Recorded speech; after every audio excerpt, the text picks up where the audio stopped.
Saddle up your horses.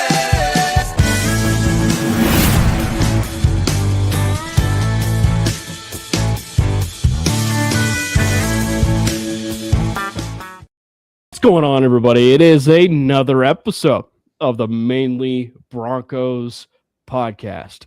One step closer.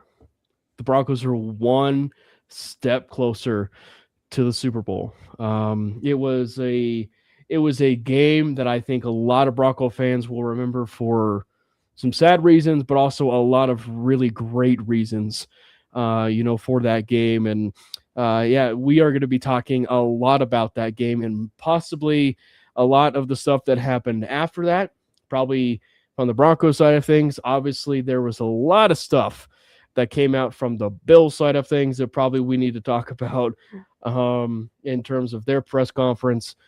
First things first, obviously, make sure you hit the subscribe button for the MHRT Network page over there on YouTube.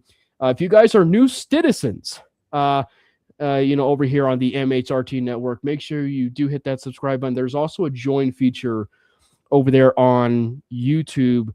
There's different levels. I think there's like 3 different levels. I want to say it's a $2.99, a $6.99, and then I believe it's a $12.99. So feel free to subscribe however it is that you guys feel like it.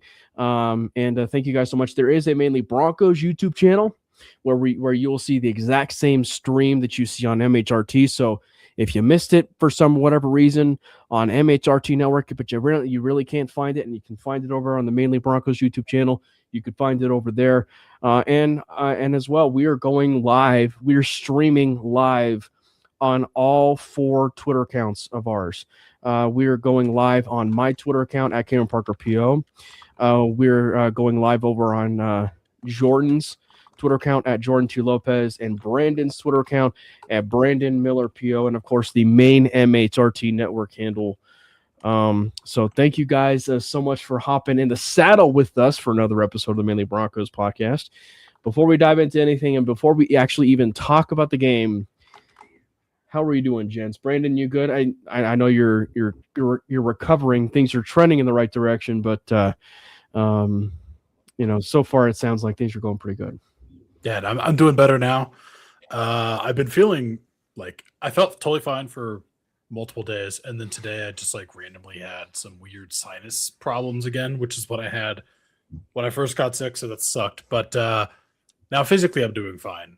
Emotionally, I am an absolute train wreck in every way possible. That was the most whiplash I've ever experienced in my life from a sporting event specifically, and I can't remember that ever happening before in that way. So that was horrifying, but I'm alive. Let's just go with that. Now, obviously, there was a lot that happened on Monday, and I'm sure there was some world of emotions going with the guy over there on the top right. Jordan, have you recovered in any shape or form? I have. It all started with the Broncos. The Bo news coming out 10 minutes after the game, and me reading it, and it really didn't click. I kind of thought that was fake, even to the nighttime.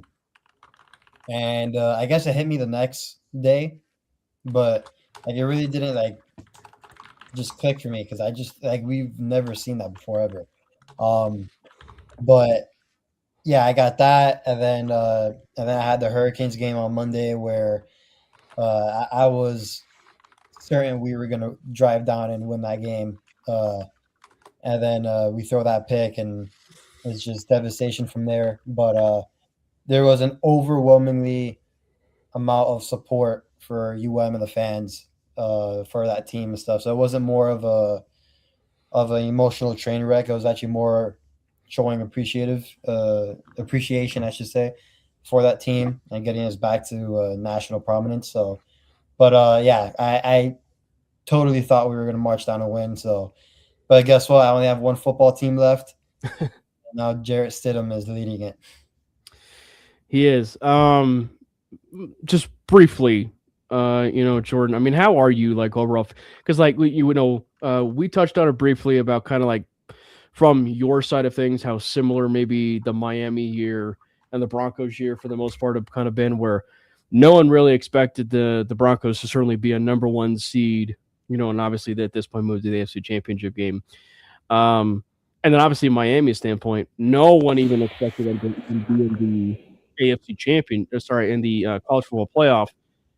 And then all of a sudden they are in the national championship. So obviously it does suck not to win it, but are you one where you're really kind of relishing the fact that that season was for the Miami Hurricanes? Yeah. Like I'm even repping my Canes thing today, where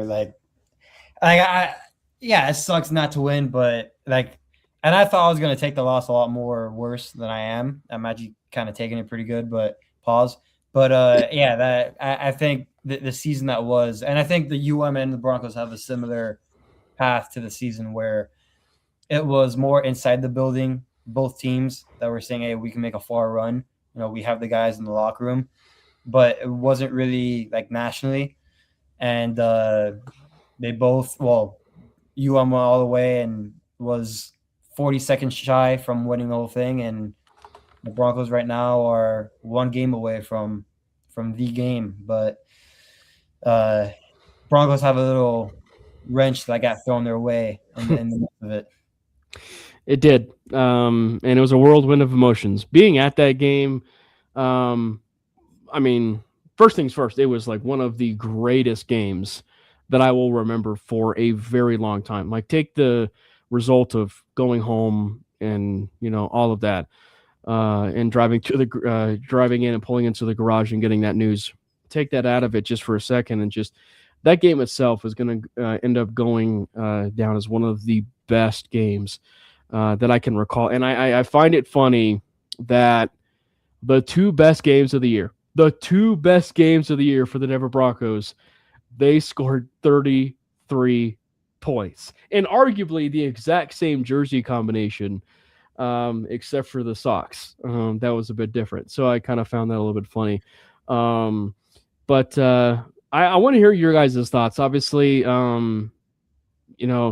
was a wild ride. It was definitely a wild ride. Just the initial side of things, just maybe a brief overview of kind of the game and everything that you guys saw. Brandon, we'll start with you. Man, that was a ridiculous game. That was also one of the most confusing games I think that I've watched, and in a sense, it was an amazing game. But some of the turnovers, specifically by Josh Allen, was just mind-numbingly stupid, and I just was kind of shocked at it started off when he it was towards the end of half, and he's running and just throws it behind him. He looked like he was rolling a bowling ball. He looked like he was running one direction and then trying to roll a bowling ball back the other direction from where he was running. I don't even know how to describe it. It was ridiculously stupid. I don't know what he was trying to do. By far one of the just strangest fumbles I've ever seen. But that entire game, I don't know. I feel like going into it, it was a situation where honestly I kind of fully expected us to lose. I was not going to I know it picked us winning. I would have loved it if we won, which obviously we ended up doing. But I kind of went into it I'm just gonna enjoy this. We're in the playoffs again. I'm not gonna expect that we're gonna win and have my heart broken. Mm-hmm. Right? I'm just gonna enjoy it and think we're probably gonna lose. This is a crazy good team we're going against. We're playing the best quarterback left in the playoffs, and it's just gonna suck, but it's gonna be fun. And that was kind of a awakening for me of what, this team can actually do some stuff. This team being us, the Broncos, because the way that we beat them, yes, the turnovers were fortunate, but Bo absolutely played his ass off. That was towards the level of I would say that game and the Packers game are probably the two best games I've seen him play in his career. And obviously one of them is a playoff game. So that was incredibly encouraging. And the absolute lack of run game that we had. Blew my mind. And to the point where on that play that he ended up getting injured on, where he just kind of did that weird run to the left where he lost 2 yards. The famous I run literally you've been watched doing. that play and I was like, what was the point of that? Yeah. Why did we do that? Give it to a running back. And I think the only reason I could come up with is we didn't trust the running backs to do anything. And like, other than, you know, in the passing game, which, you know, RJ Harvey is special as a pass catcher. But just an insane all around game. Really good game, really enjoyable. I'm still scratching my head about some of the decisions that Josh Allen made, but you know what? We got that W, take that L on the way out, and I don't know where they're going to go from here. But the Bills are in trouble, and the Broncos are looking up. Yeah, it's funny you said the Packers game because that is exactly my comparison of game as far as like what it felt like. Jordan, take us through for you that game, the emotional rides, you know, and everything of it all. Yeah, I don't know if you guys can hear me, because I guess my Wi-Fi is tinkering a bit. Am I good? You transferred the lagging Brandon over to Jordan. Oh, brother, that's my gift to you for losing the national championship. Yeah, but I would agree with everything Brandon said. I also do believe Bo Nix played at a top 5 level against the Bills. And I know that's going to get a lot of people mad, but it's just the truth. I was also told that winning close games was unsustainable. That couldn't be further from the truth. And then Bo Nix's clutch play continues. So, I mean, we got everything we wanted. And I don't know if there's still questions. I guess there is about Bo. I don't understand the amount of hate this guy gets. But if that didn't show you that he's the guy, and he is a guy, just period. I mean, I don't know what else he has to prove to you because my God, he is he's one of a kind. He really is. And I know the running joke right now is, oh, I hope the Broncos do pay Bo because you know they're trying to take a shot at us because you know if we pay him, we're not going to pay everybody else. Well, we're already like constructing that way because we hold a $40 million dead cap because of Russ. So we're already kind of operating like that. So it's funny watching people kind of maneuver their way around criticizing Bo now, but it was awesome. He was just flat out awesome. The funny thing to me is the people that criticized Bo all year and said he was terrible are also now saying that the Broncos have no shot to win the Super Bowl. And the only reason that they could be saying, and they don't say Bo's name, they're just saying like, there's no way the Broncos win the Super Bowl. Right. But they don't realize that they're saying that because like, and okay, they say, you know, we can't win Super Bowl with a backup quarterback. I didn't finish the sentence entirely.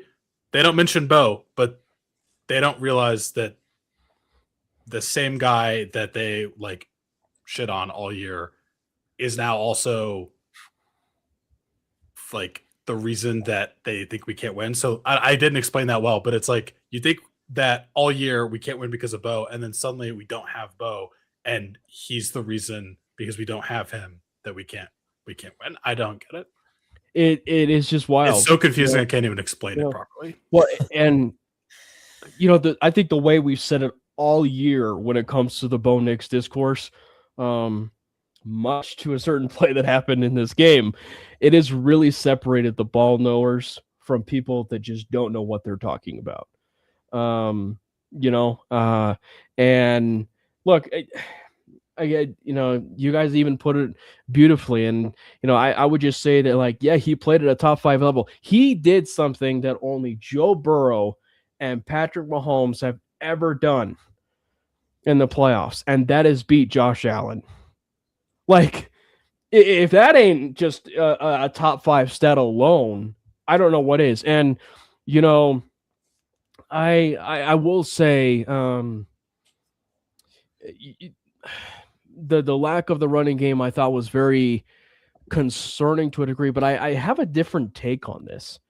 And it actually does go to the Packers game specifically. And this is, but it's a different take. And it's the point of, look, Sean Payton, and it actually kind of leads a little bit too, and maybe in the preview of the Broncos and Patriots that we end up talking about as well. But Sean Payton is arrogant. It's well documented. Like he's arrogant. He's very arrogant in the way of, like, he is very confident in the construct of the roster that he has. Right? We've talked about that ad nauseum. He is very arrogant about the idea about number 10, that quarterback, and everything that, he has. He drafted him as the 6th quarterback in that draft class. When everybody and their mother, their draft analysts and so on, said that, no, you could take him in the 2nd round, take him in the 3rd round. And what does he do? In the Packers game and against the Bills, and the Packers defense had a top 5 pass defense in the entire NFL. And what do the Bills have? The top pass defense in the entire NFL. What does he do? He says, Bo Nix, go light him up like a Christmas tree. I have all belief in you to win this game with with your arm. We have done pass attempts after pass attempts for you all year, leading the entire NFL. Let's go win a game for you in the air. And they did that, and I thought that, definitely the running game was probably less than stellar, of course, and maybe they telegraphed a few running plays for Bo, but this felt also like just a screw you to the NFL for really doubting Bo Nix, and I'm really here to prove to you guys why I took him. And he went toe-to-toe with Josh Allen there for throw. And I could not be more impressed and happy, obviously, being a Broncos fan, for seeing the fact and the confirmation after all these years, that we actually have a franchise quarterback in Denver. He only made one-on-one throws, though. They weren't big time throws. It was just a one-on-one throw. I did see that. That's ridiculous. That's kind of ridiculous. I don't even know. Honestly, I should have brought it up. I don't know why I'm giving this guy any airtime at all. There's just people out there that are they just want the discourse, and they just want to hate on Bo because they never liked him, and it just continues to take up space in their mind, and they have to talk about it, even though they should just let it go. I don't know. It's so stupid. They don't enjoy the game. They make the game less enjoyable. Just mute them and move on. It just is funny. It's just funny. Yeah. The other thing right off the top, and like I said, we'll dive a little bit more into this game, but look, we have criticized, some of the role players and the players on this team, but you have to give them the flowers. You have to give them the flowers, in this game, and probably lead. We probably should just lead off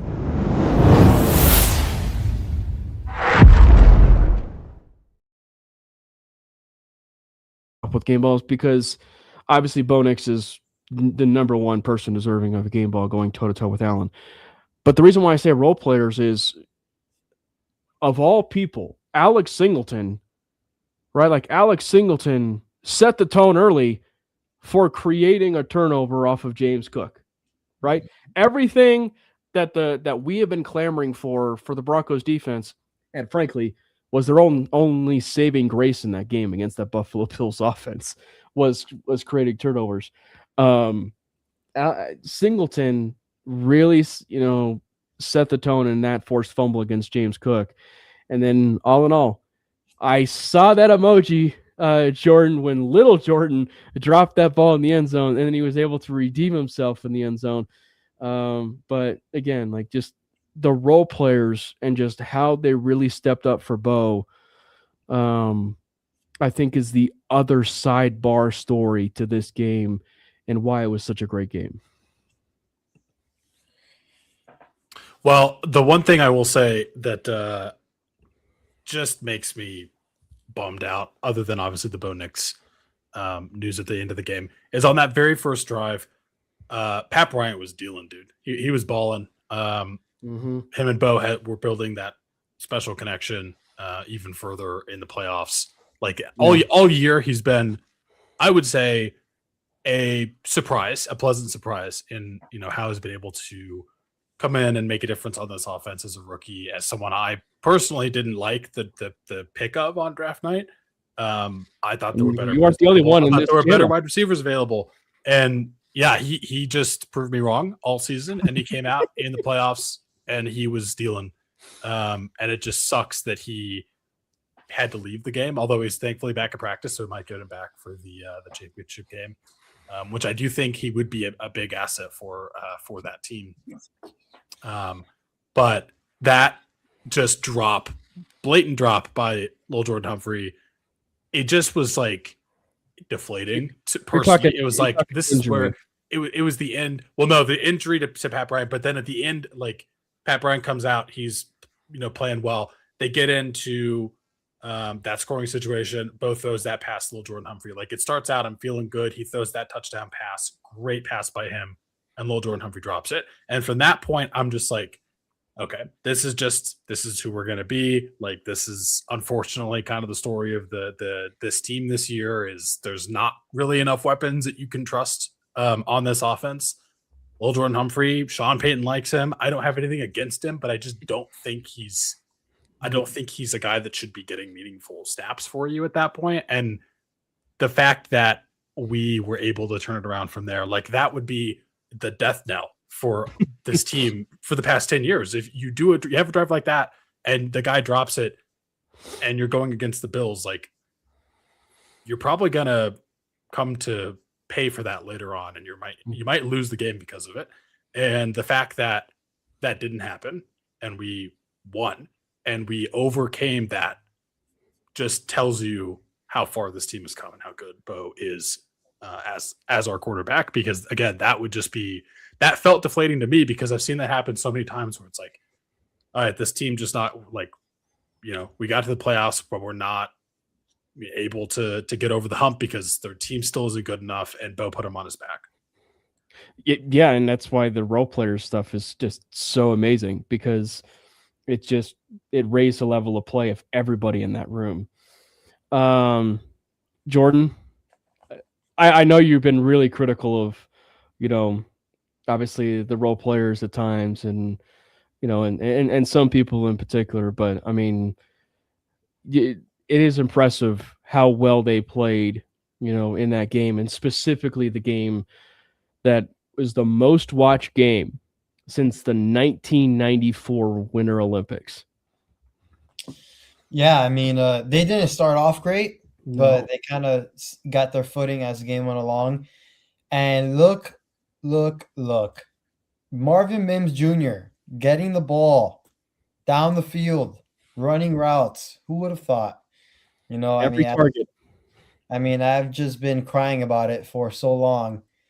And it was, listen, big games, Marvin Mims and Bo, that connection is a real thing.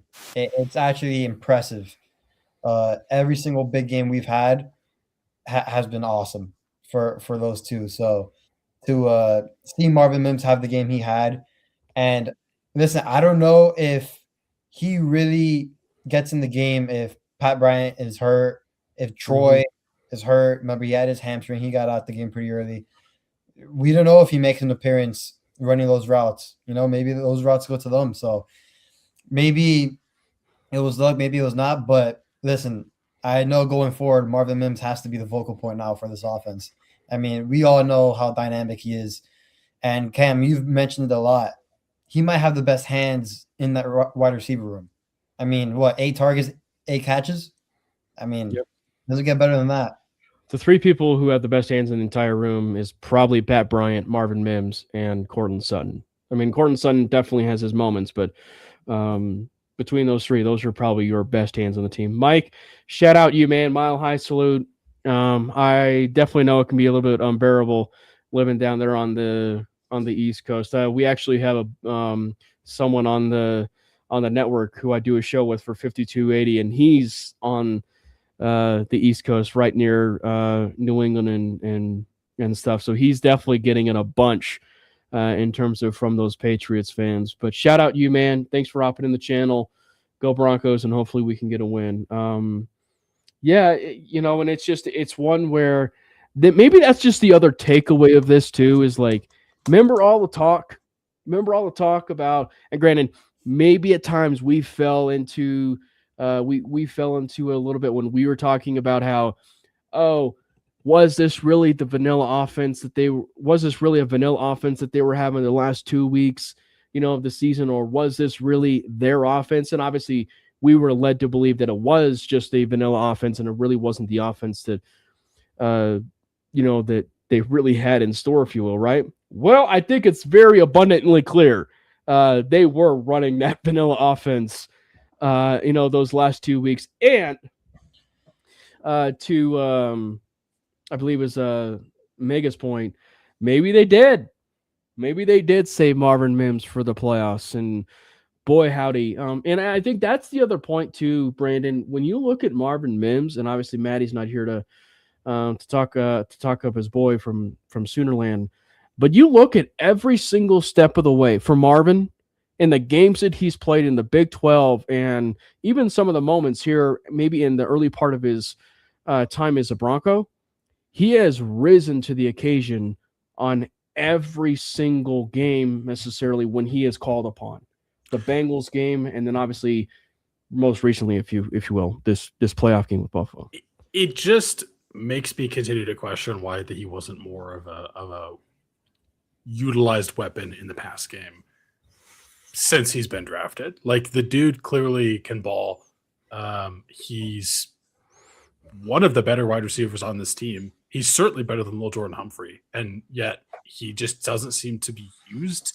I don't know if it's just like Sean didn't have a good game plan or couldn't figure out how to fit him into the offense until now, but he's been just kind of a little bit of a revelation. The fact that, I mean, the one thing I will say that like really surprised me is how long it took to get Cortland Sutton involved in the offense whatsoever. But the fact that, Marvin was able to do what he did was just really great to see, and, good for him. And I'm glad that he's able to, have that impact on the offense like he has on the return game. And like, I still think I want him as obviously a returner. He's one of the best returners in the league, all pro, as a matter of fact, actually. Mm-hmm. But, maybe it's like they want to keep him fresh for that. And I get it, but you have a guy that can make a difference for you on offense. And it was, it took a long time to get there, but if it's going to take a playoff game to realize that potential, I'll take it, because he was absolutely a difference maker. Go ahead, Jordan. I mean, transitioning to another playmaker that needs the ball more and just needs to get involved.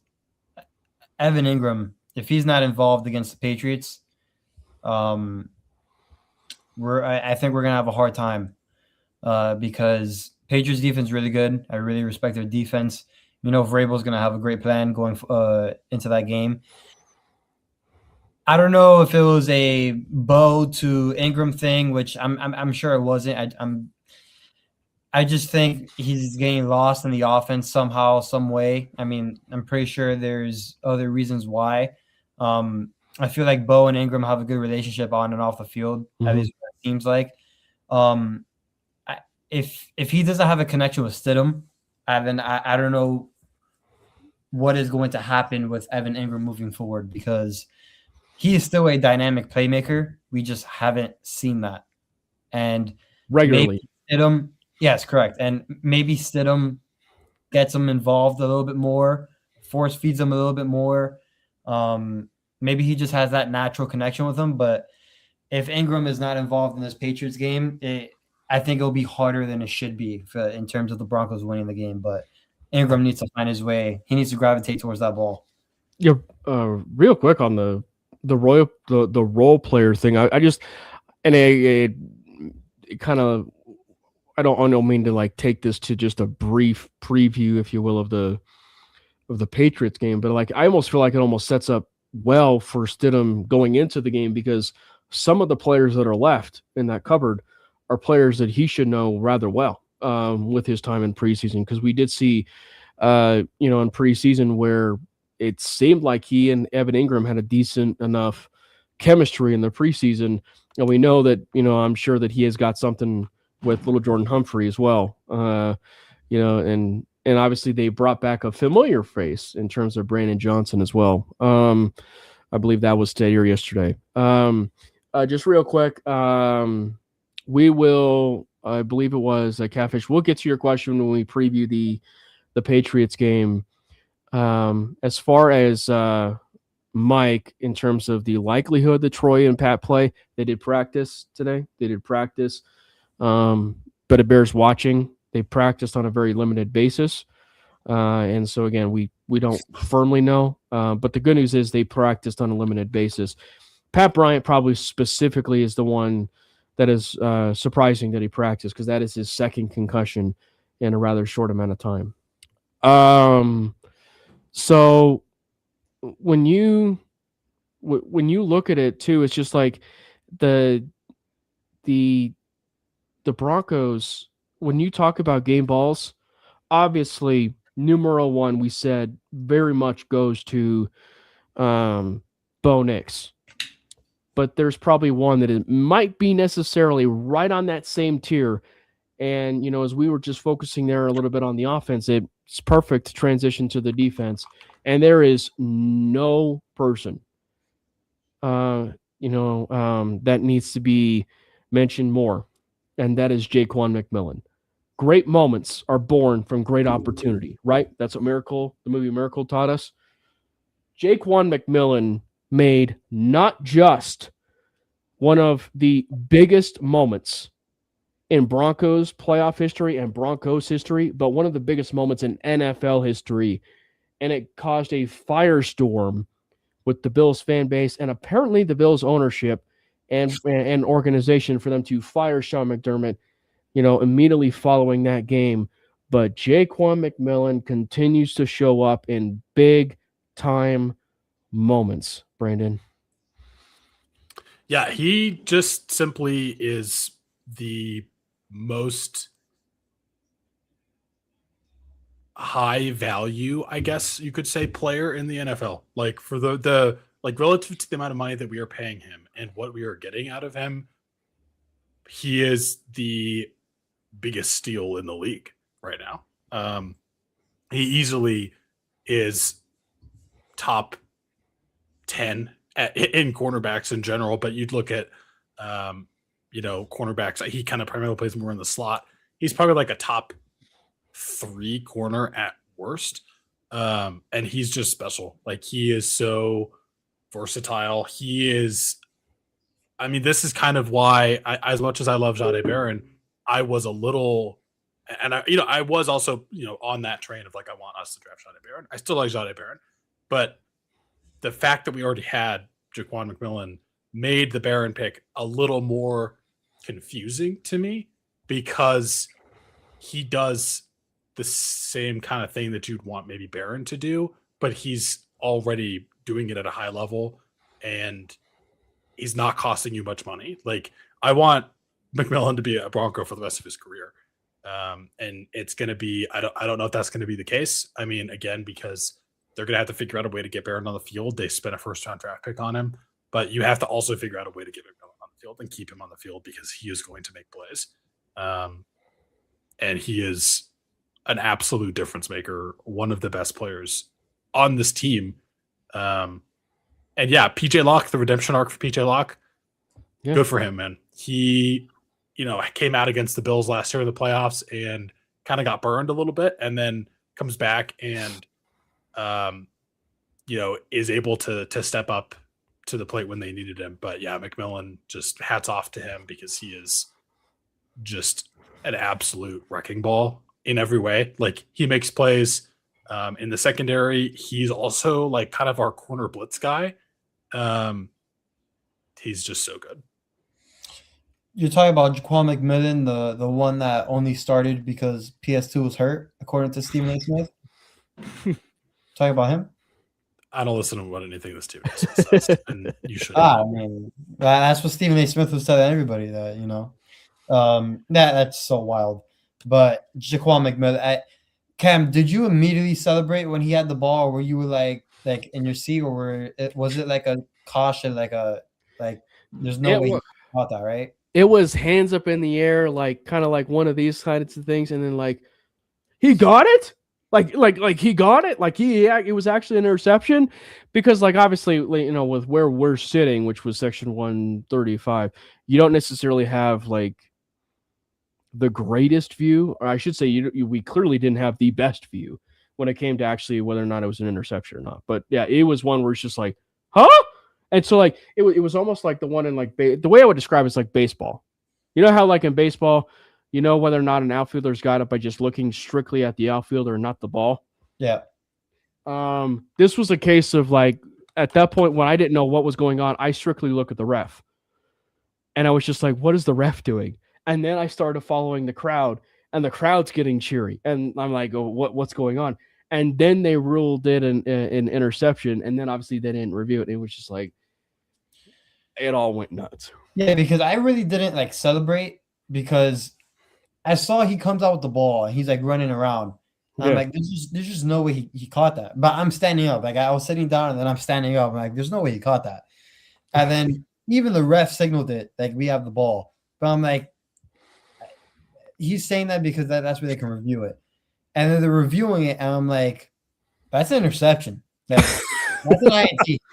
And like, so I really didn't like fully celebrate it the way like I should have, because I was just maybe like just in such an awe that it just happened. Like I honestly at first I didn't know that he just snatched it from him. Second, I didn't know if it was gonna be labeled a catch, because who knows nowadays what a catch is and what it's not. Right. And then third, the officials still have to make the correct call. So or even review it. Yeah, and Denver has been on the wrong side of those things the majority of the season. So, but I mean, that interception will go down as one of the best in Broncos history for sure. Yeah. People are still talking about it, man. I'm kind of tired of seeing it everywhere. Were you calling it up? Sound like a play. No, I was actually watching Jared Stidham throw a pass against Talanoa Hufanga when Stidham played for the Raiders, and Hufanga was in coverage and got burned for a touchdown. So that's fun. You know what? If I'm not mistaken, Greenlaw was probably in that game too. So probably, but Hufanga was literally the one that was trying to cover. I actually don't know what player this is. I think it's a tight end. Was it it might have been Mayer. Maybe but that's kind of funny. That is funny. Talk about having a conversation with Hufanga on something like that. Yeah, no, and obviously that caused a firestorm of what is a catch, what's not a catch. The part that I thought, I mean, obviously, as it turned out, it was very obvious that it was an interception.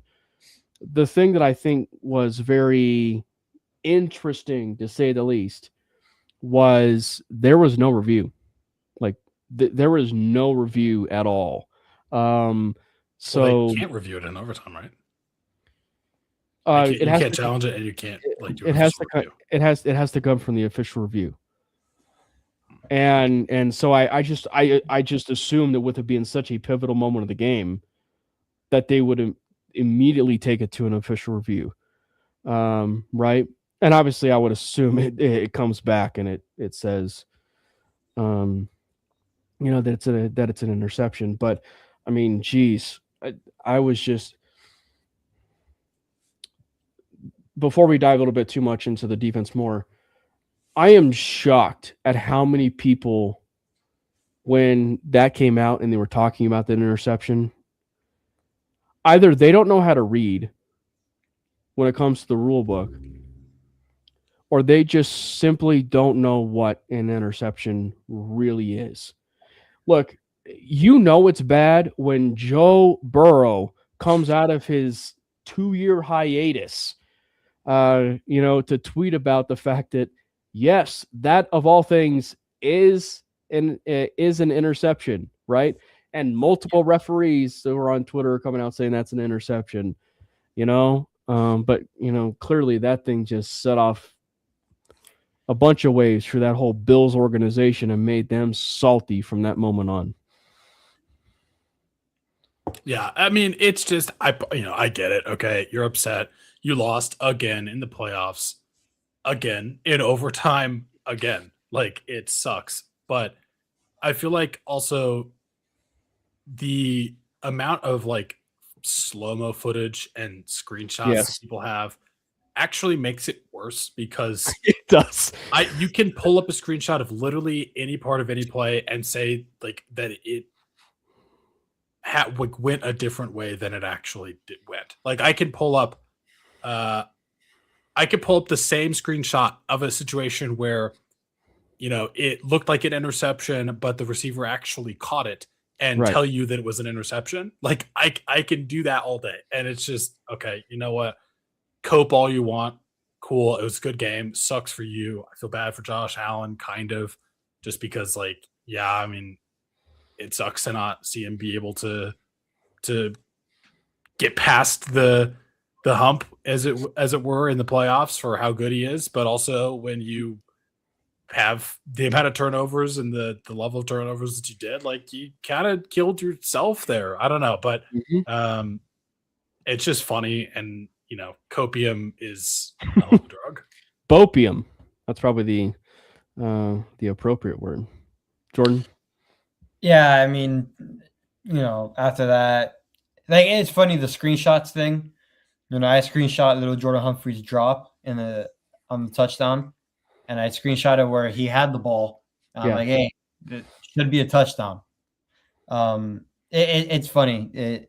There was a lot of Broncos fans going back at it, like screenshotting like drops and stuff like that. It was pretty hilarious. I'll give them that. And I will say, and giving another fan base credit on this one, I believe it was Matt Veradame, and for anybody that doesn't know, he's a Chiefs fan. And he tweeted, I believe it was a Bills content writer or something, but he called out like the Marvin Mims catch at the very end of the game, and he was like zooming in on the catch with Marvin Mims, and it's like, brother, if we're treating this thing like it's the JFK assassination, that's a you problem. Like that is a you problem, and you need to get off of social media. So I don't know. It's just it was one where it was pretty evident that at that moment, the wheels really fell off the Bills, and you really got a sense that there was some conversation had of the staff and that ownership of where things were going with Sean McDermott before the game, because at that moment, after that interception in overtime, they were walking on eggshells the entire rest of the game, losing composure. I mean, Josh Allen even losing his composure just a little bit at the end of the game. He didn't lose his composure in the press conference. Shout out to him. He was really the only one that was handling it with grace in the press conference. But I mean, like Tre'Davious White was losing it. Everybody was losing it. And I mean, look, to a certain extent, you could argue that the Bills could have done things a little bit differently, but I think that when you look at it from the standpoint of the Bills in this game, Josh Allen was the reason they were in the game. Josh Allen was the reason they were in the game, and Josh Allen was the reason they lost the game, right? As far as players go, and then obviously at the composure, the end of the game there, that was a disaster. I mean, yeah, that he missed that like absolute wide open touchdown pass to one of his tight ends that would have won them the game. Like, at a certain point, you got to prove that you can do it. And I'm not saying that Josh Allen is a fraud at all. Like he's proven that he can do it, but this is part of being a quarterback in the NFL and being able to win in these moments. And he just hasn't done it yet. Like, I mean, not that he hasn't won a playoff game. He's obviously won playoff games. Bo Nix now has more playoff wins than Justin Herbert. Justin Herbert's the one who's shown he just can't get past the playoff hump. I mean, look, I like Justin Herbert, but he's looked absolutely atrocious in pretty much all of his playoff games outside of that one where they were winning against Jacksonville and then they just completely threw it away, and that was still partially on him. But yeah, I mean, Josh, they gotta figure it out. I don't know. I do think their roster sucks, but so does ours. Like, honestly, we have some good weapons, sure. But if this is like going to be about, well, the Bills don't have a wide receiver. We have like one good to great wide receiver and some guys that are pretty good and no tight ends, really, because Evan Ingram still hasn't done much, and no running game. And they have the best running game in the league. And so it's just like, at a certain point, it's on the quarterback. Like the amount of times I've seen people still just give Josh Allen every excuse in the book. You know what? He still has to be the one to like punch it in, and he hasn't done it. So I'm not saying he can't do it. Obviously, he's shown he's had success in the playoffs, but find a way to play this in Buffalo. Great rage. That's great rage bait, buddy. Great rage bait. Good one. What about you? I thought the play at the end of the first half where the Bills have the ball, 16 seconds left, and no timeouts, and they decide to throw the ball. And then nothing's open. Josh Allen scrambles, and then he fumbles. I mean, that's a fireable offense. So in terms of the transition to like the Sean McDermott firing, not surprised he got fired. In terms of Josh Allen turning over the ball, I was somewhat surprised with the amount of turnovers he had. Mm-hmm. But again, I don't think like being put in that situation costing him 3 points. His playmakers around him, like with all due respect to Brandon Cooks, when you throw that ball down the field, you're expecting it for it to be a better, caliber wide receiver than Brandon Cooks. I know he's been good for the Bills, but I mean, you got to surround your guy with talent.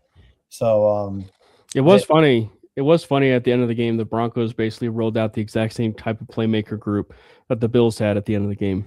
It was just kind of funny. So, well, the fact, real quick, to just touch quickly on the Sean McDermott thing, I get it, change is needed, but the fact that they kept and promoted Brandon Beane is like, I don't have the words to describe how that makes me feel, but it's like so. This isn't the word, but the only thing I can come up with is it's hypocritical. Like you need change, and so you decide you're going to make a change. Good on you. You fire the head coach. Sure, there can be a good point to be made that it was time. But then you turn right around and keep the guy that's been making the decisions for the past 6-7 years and give him more responsibility, promote him, and say, like, yeah, this is our guy moving forward. He wasn't the problem, when it's pretty obvious that their complete lack of ability to draft good players outside of pretty much Josh Allen and James Cook is 2 Pro Bowlers. Just insane. And like, Pro Bowls, I don't think are the best way to measure that, but you don't even need to use Pro Bowls to just look at their draft history. They've been shaky at best, and I just don't understand keeping Brandon Beane. But you know what? And you're going to make it easier for the Broncos to beat you again. So the one thing I will say too about the Bills and firing McDermott, promoting Brandon Beane, etc., I've seen a lot of bad pressers. We, as sports fans, Bronco fans in general, but sports fans, have seen really bad pressers. That presser today from the Buffalo Bills might actually take the cake. You have the owner, I believe his name was Pregula for the Bills, actually say the loud part out loud, of like, we basically not even respecting the time that Sean McDermott gave that organization, whether he should have been fired or not, or whatever. But, he still went to playoff appearances, championship appearances, whatever, but taking that time to basically slam the previous coach that was there, while also slamming a draft pick you had recently took 2 years ago or 1 year ago or whatever it was, right?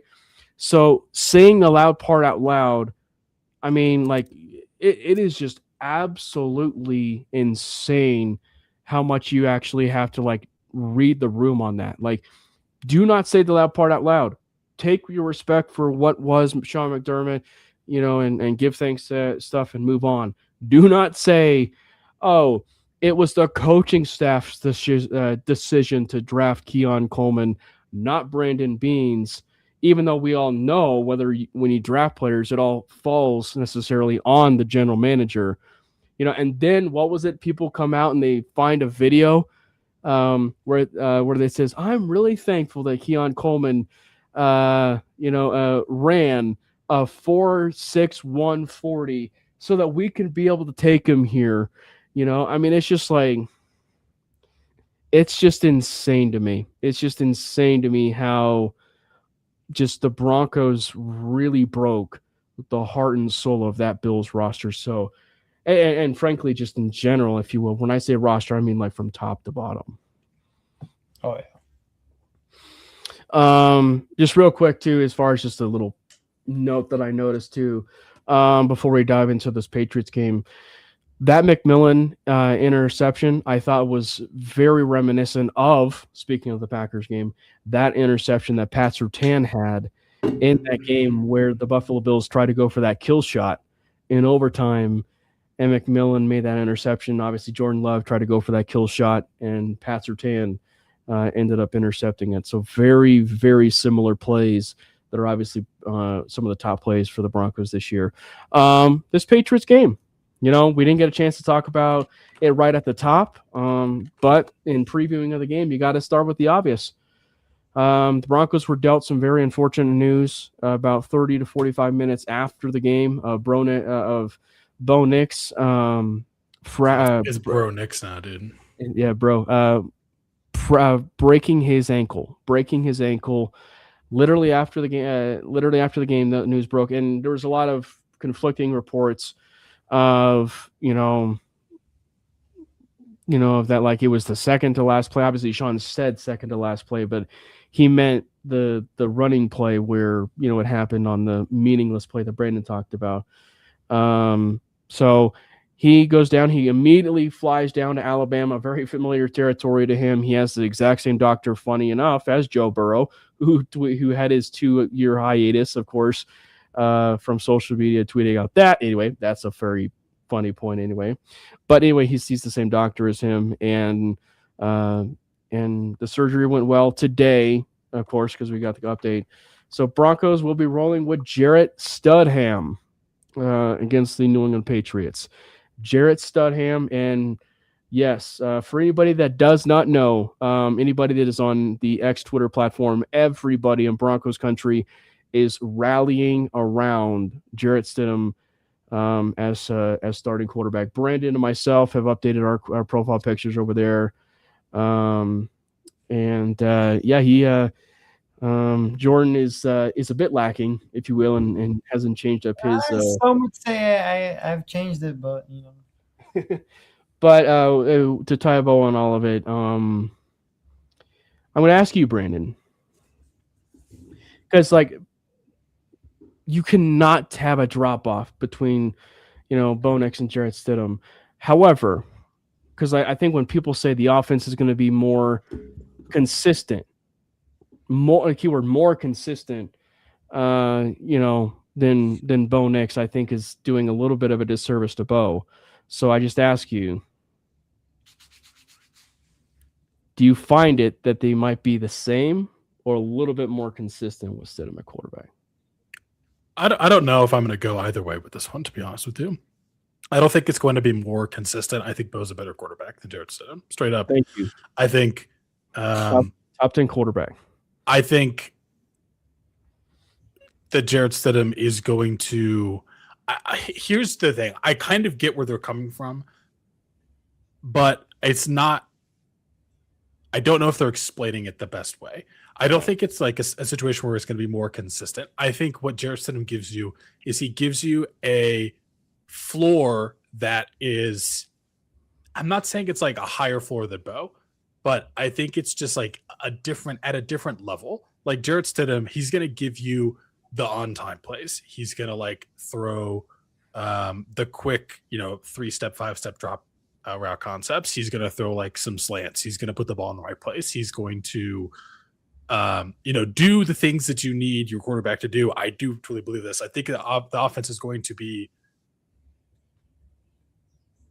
passable. I think it's going to be competent. I don't think it's going to be great. I definitely don't think it's going to be as good as Bo. I don't think it's going to be more consistent than Bo or as consistent as Bo. But I think you're going to get a level of, I don't know like the best term to use here, because it's not necessarily consistency.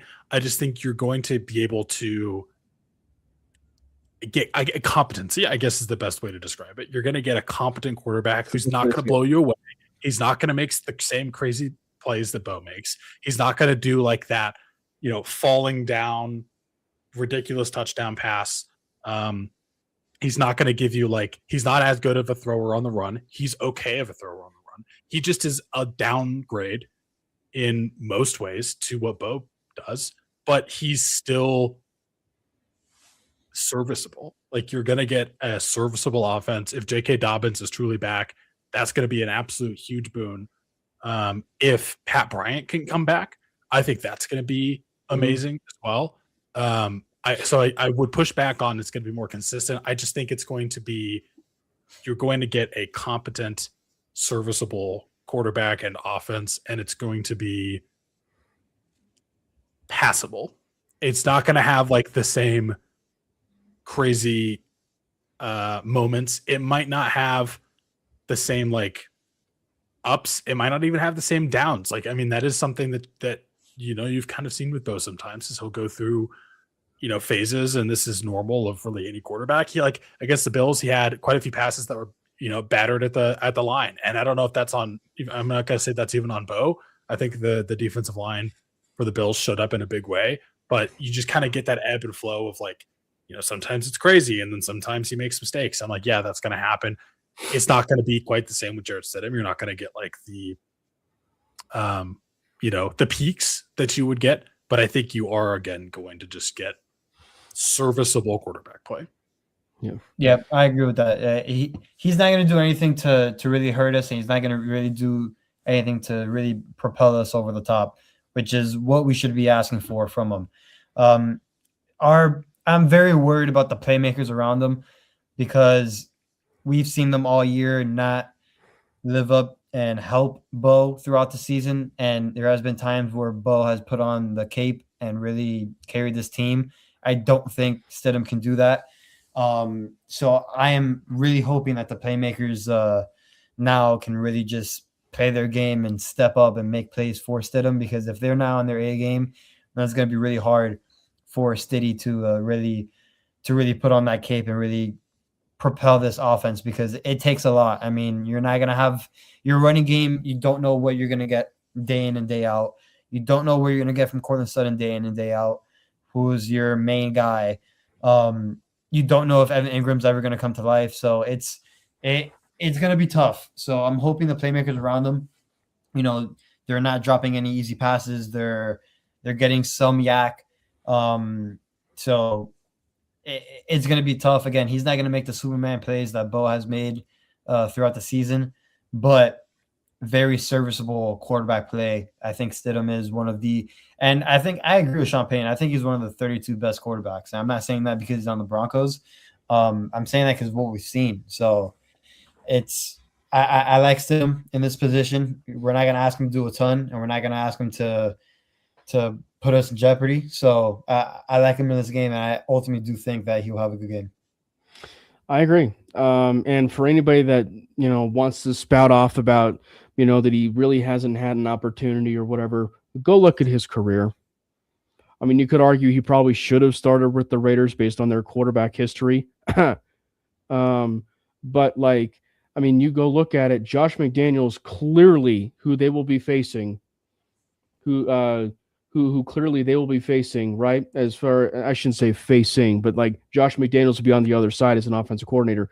He loves Jarrett Stidham. When they were with the Raiders, it was one of the first moves, if not the first move, just like Sean Payton, bringing him in So Sean Payton, the very first move he made when he was in Denver was signing Jarrett Stidham to a 2-year, $10 million contract. And why did Jarrett Stidham not see the field in New England? There was a Hall of Fame quarterback in front of him. Like, there's a Hall of Fame quarterback in front of him. So don't play this dumb thing with me, in terms of Jarrett Stidham. And then he comes over to the Broncos, and then and then obviously he has the exact same situation with Bo. But when the opportunity has come, what does he do? He has great games against the Kansas City Chiefs, and he has great games against the San Francisco 49ers. And I believe it was in that same year those two teams met in the Super Bowl. So he has clearly, when that time has come, in very rare games and rare opportunities, has come out and play. And the most important part of this, he's at home. I'm going to yell that from the rooftops. It's a very rare situation where you have a moment where a backup quarterback like this is thrust into a certain situation and they're home. They're usually gifted keys, and it's a very uncomfortable situation where they're on the road. No, they're at home, and the home team can rally around Jarrett Stidham, and he can be that competent quarterback that can be, if you will, just simply a quarterback and not a playmaker out of the pocket and a true athlete out of the pocket like we know that Bo Nix can be, but just be a guy who's competent enough, move the ball around, hit his playmakers, hit his assets that's on that offense. And I think I will just say this. I think the Broncos, nothing's going to change schematically for this team. Nothing. The only thing that I would just say from a schematic standpoint is you might be a little bit more heavy on the running game. And I think that from the vantage point of, when you look at it from the standpoint of Dobbins specifically coming back, and I believe it's very obvious that he is coming back, it'll be the best news for the Broncos to do a true running back by committee with R.J. Harvey, Dobbins, everything we were kind of expecting at the beginning of the year. And I think that running game is going to lead into the idea of everything we were hoping to see at times with some of the Bo Nix offense, which was some of those bootlegs, the play action, everything that has been fed off of some of the best offenses for the Broncos this year. I think that, there's not going to be much change. There really is not going to be much change, I think, schematically. I think the only thing that's going to be different is just players are going to be involved that probably weren't. I think you are going to see a little bit more Evan Ingram in that game. I do. To me, I think the biggest thing that's going to really set the tone in this game, obviously return of J.K. Dobbins, huge. The pass rush to me is going to be the difference maker. Like, if we're able to get pressure on Drake May, like we were able to get pressure on Josh Allen, I think it's going to be huge. I don't know if you guys saw what happened after Will Campbell, their rookie left tackle, came back. Patriots never won a playoff game in Denver. That's also true. Also, you can't buy a ticket to this game unless you live in the Rocky Mountains, which is pretty badass, actually. Don't lose to the Raiders, that you could be in the situation, New England. But anyway, what I was getting at is Patriots left tackle Will Campbell, probably going to be a great left tackle in the league. Like, I think he's a good player, but he has looked pretty rough since he came back from injury this year. And I think he's going to be pretty easy to take advantage of by this pass rush unit. So I'm expecting them to go off. I think that's going to be the key to winning this game is, Jarrett, come in, be efficient, don't turn the ball over, make some plays when they're there. This defense is good, yes, but it's not, a world beater. And lean on your running game some more with J.K. Dobbins back, and let the defense force some fumbles. Let the positive turnover regression continue. Because that was kind of the other story of the game for the Patriots is Drake May also fumbled it like a couple times in their last game. And I just think that's something that we can definitely exploit with the way that Will Campbell has looked for them. That to me is going to be the biggest difference maker. But I do think Stidham is going to come out and play a better game than I think people would expect from a backup. I think he's going to be, again, solid. Is he going to be great? No. Is he going to make mistakes? Probably. but I think he will be solid.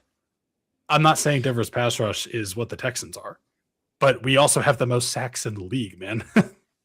By far, by a lot. I'm not He's gonna just, lie. That he's just talking. He's just Not even talking. close. He's just Yeah, talking. there's a couple of people in the comment section that's been, whatever. But I really want to see how physical this offensive line can get on Sunday, because if we're not able to run the ball, and I understand the Patriots have a great run defense, and Milton Williams is an absolute animal, but if we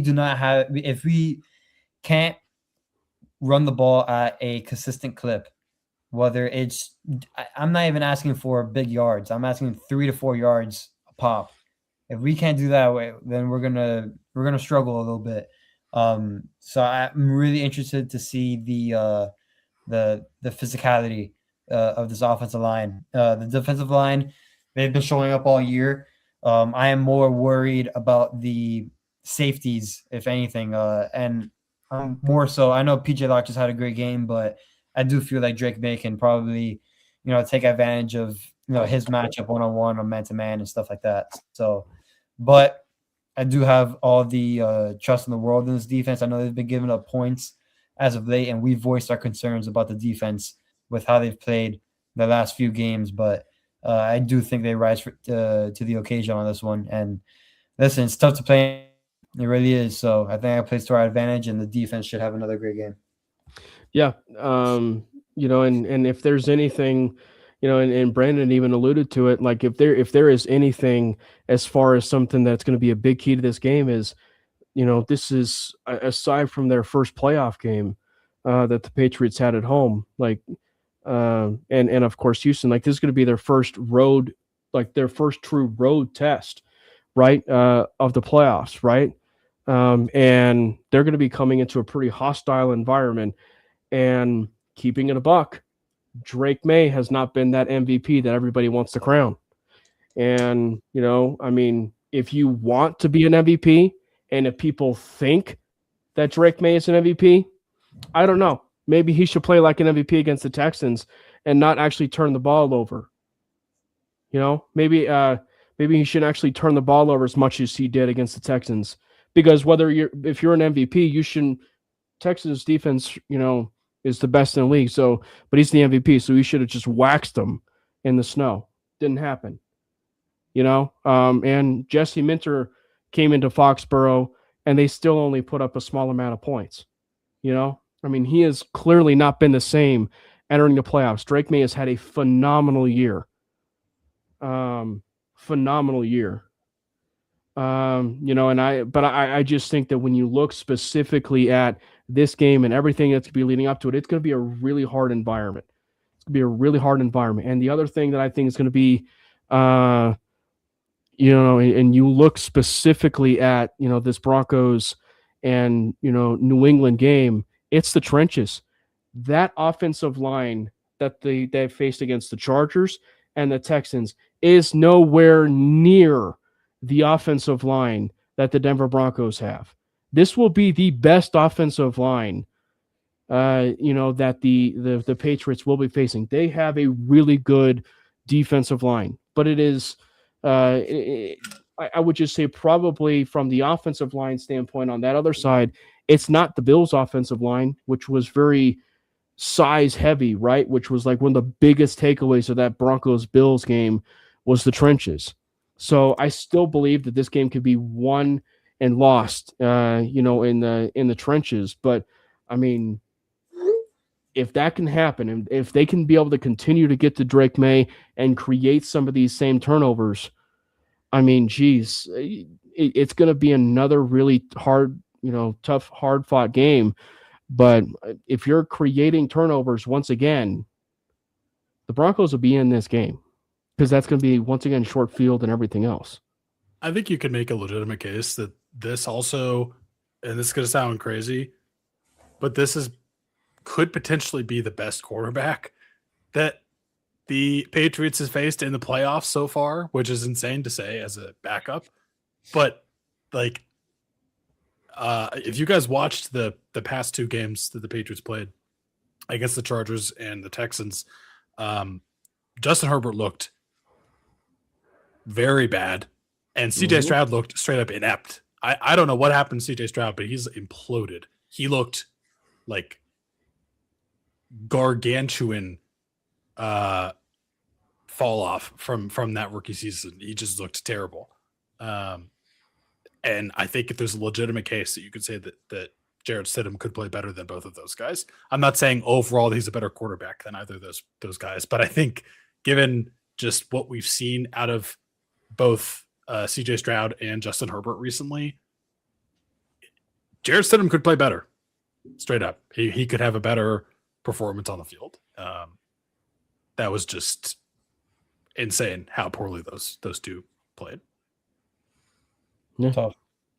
And as far as the defense, I mean, what's your guys' take on some of the defense? Because I look at the Broncos defense, and as we said, the turnovers were their biggest saving grace. The turnovers were their biggest saving grace in that game against the Bills.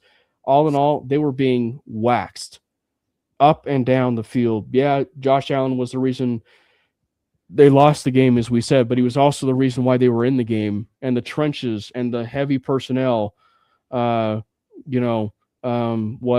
a large part of that game, right? Obviously, I don't expect it to be roughly the same, but the playmaker side of things, it is roughly the same as Buffalo in the sense that you have Stephon Diggs and some decent slept-on wide receivers. In Pop Douglas and Matt Collins isn't going to be there. Kyle Williams hasn't really had much run. And obviously Kashawn Boutte has really stepped up for the Patriots, here in this playoffs. So I think that when you look at this game, like the playmaker side of things, it's going to be interesting to see how the Broncos, attack it. Because the tight ends too. The tight ends is pretty much the same. If there's probably one thing that might be the same identical part of Buffalo, it's the two tight ends, right? Like it's the two tight ends for the New England Patriots. They have a couple really good tight ends there. And then on the running side of things, no, they don't have James Cook, but they do have Ramondre Stevenson and Travion Henderson, who obviously we as Bronco fans wish we would have drafted. But all things considered, Harvey's been turned out well. It's going to be interesting. I think Hunter Henry didn't practice today, or he was limited in practice today. So he'll probably still play.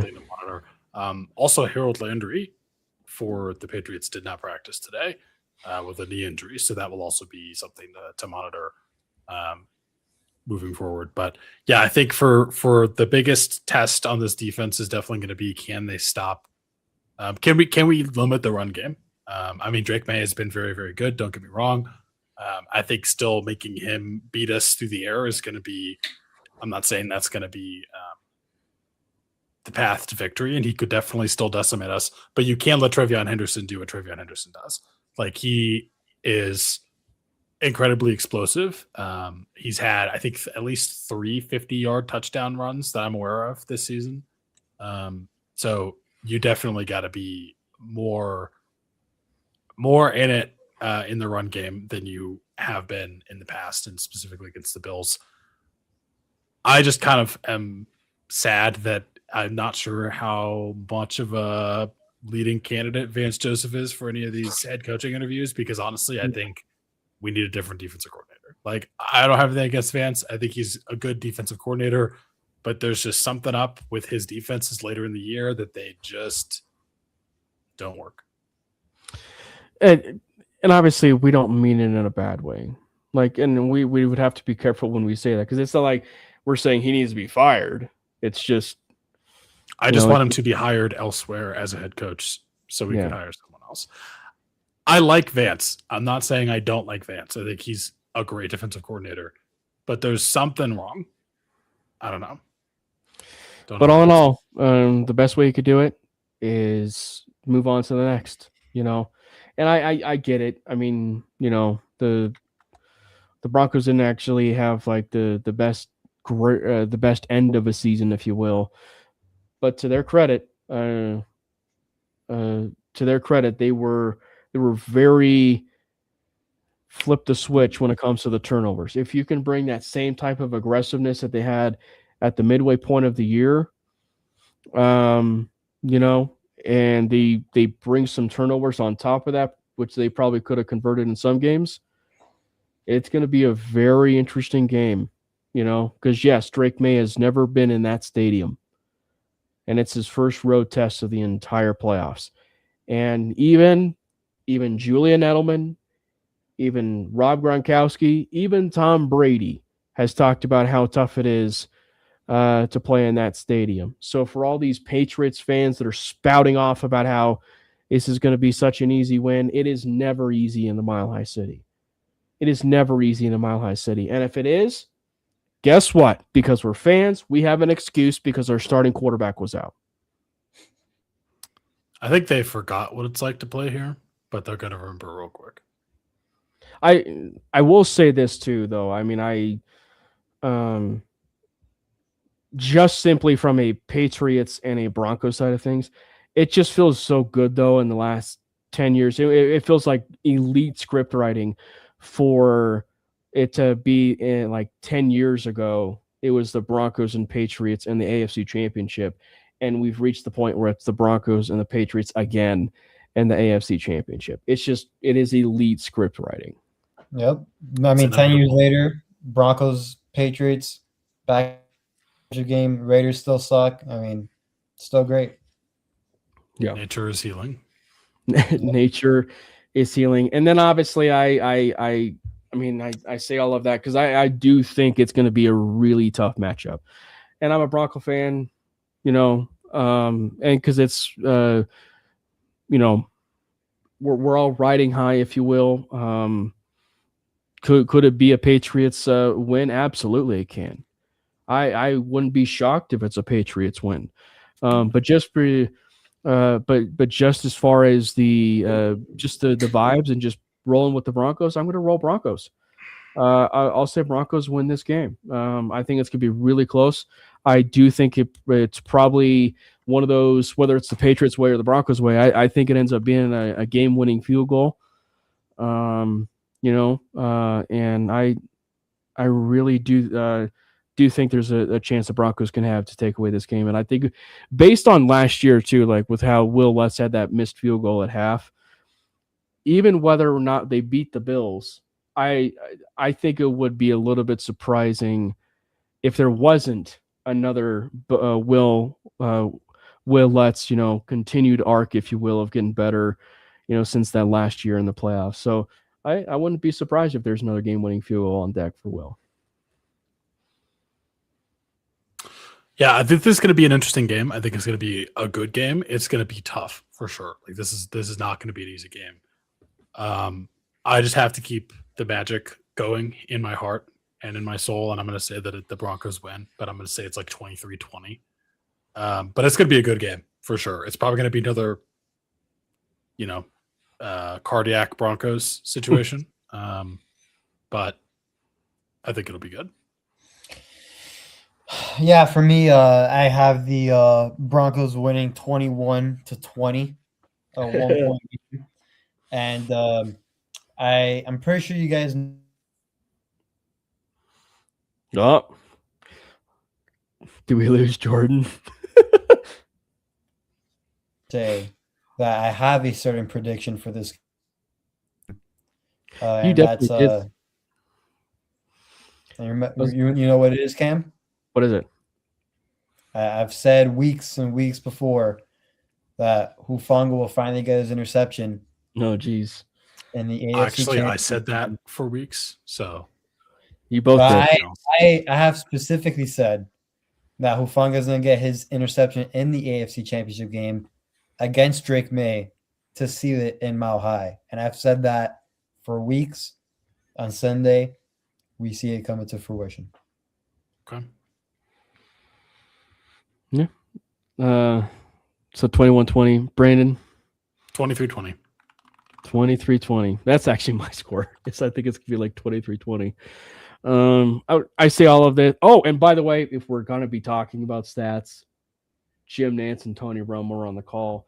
And as much as I'm not a big Tony Romo fan, the Broncos are undefeated this year. With that cast of characters. So all in all, I do think it's going to be a really good game. And I also want to remind people in Broncos country, and I hope even in the national media, obviously we're fans, and that's the whole point of being a fanatic. I want us to also take a moment and really just kind of sit back and really relish in the fact of how great this season has been. For all intents and purposes, they've won 2 playoff games because of the first round bye, right?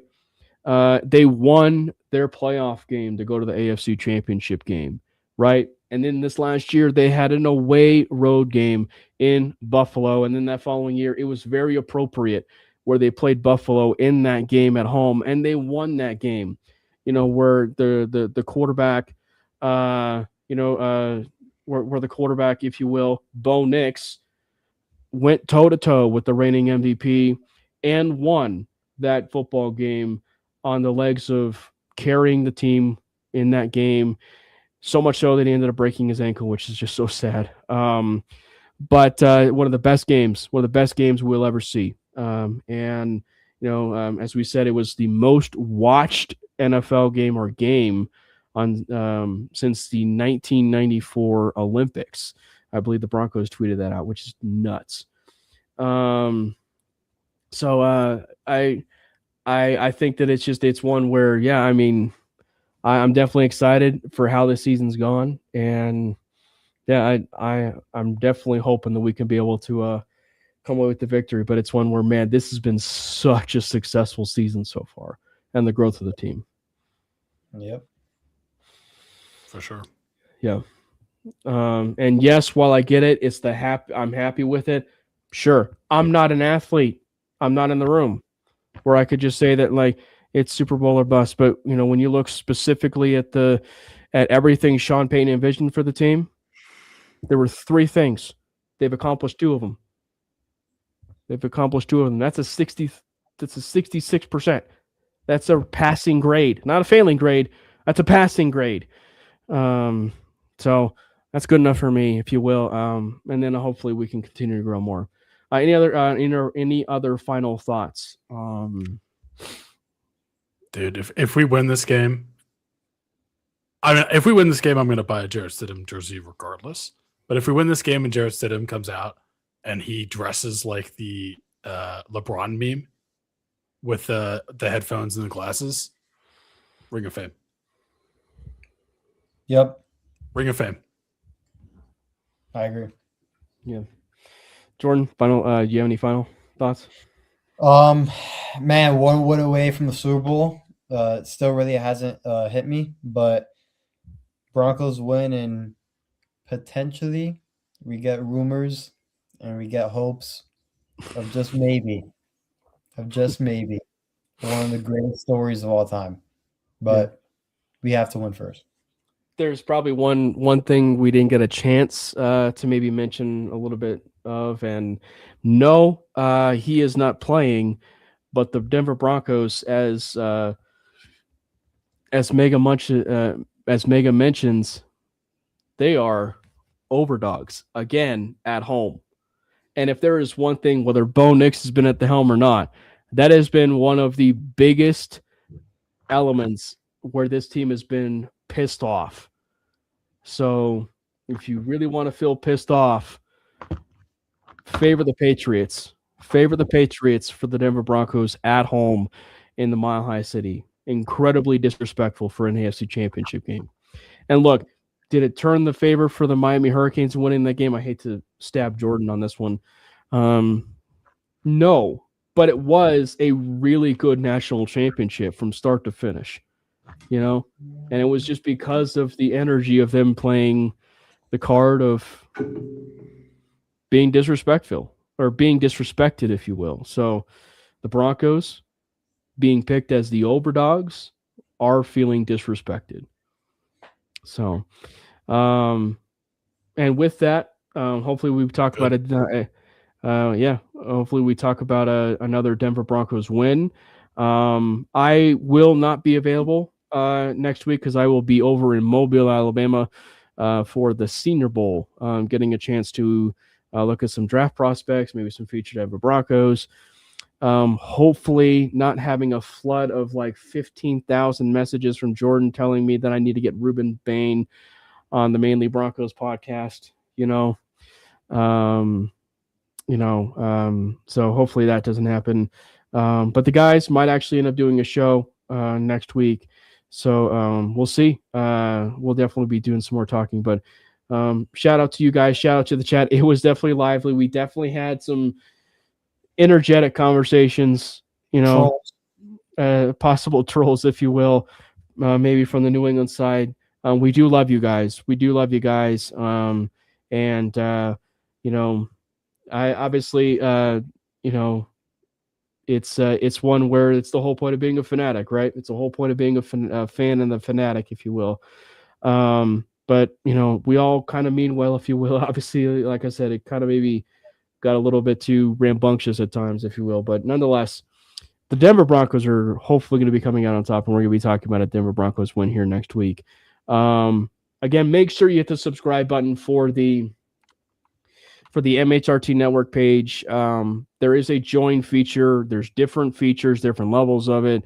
Feel free to subscribe to whatever it is you feel like your heart's content on that. And then, you could either hit the subscribe button as well. There's also a Mainly Broncos YouTube channel. We do a bunch of short form, obviously this live stream. If you missed it over here on the MHRT Network page, you can get it over there on that channel if it's easier to find over there. And then obviously, before we lose it, if you will, on our accounts over there on X, Twitter, we go live. We go live over there on all 4 of the Twitter accounts. Mine at Cameron Parker PO, at Brandon Miller PO, at Jordan T. Lopez, and of course the MHRT Network page. Again, it was a blast. Like, it was an absolute blast. Thank you to everybody that was that was really hopping in the chat. It was, it was great. And yes, Maddie, we love you. We really wish you were definitely here. So hopefully we're talking about Denver Broncos win. And it seems fitting for us to lead off with a God bless Bo Nix before we round out the show. Let's go Broncos! God bless Bo Nix! Fast lane when I pass in the street, bag of money in the passenger seat. Tempo's been asking for me on the road from the west to the east. Way up, I might never come down, cause the coast racking up the flight miles.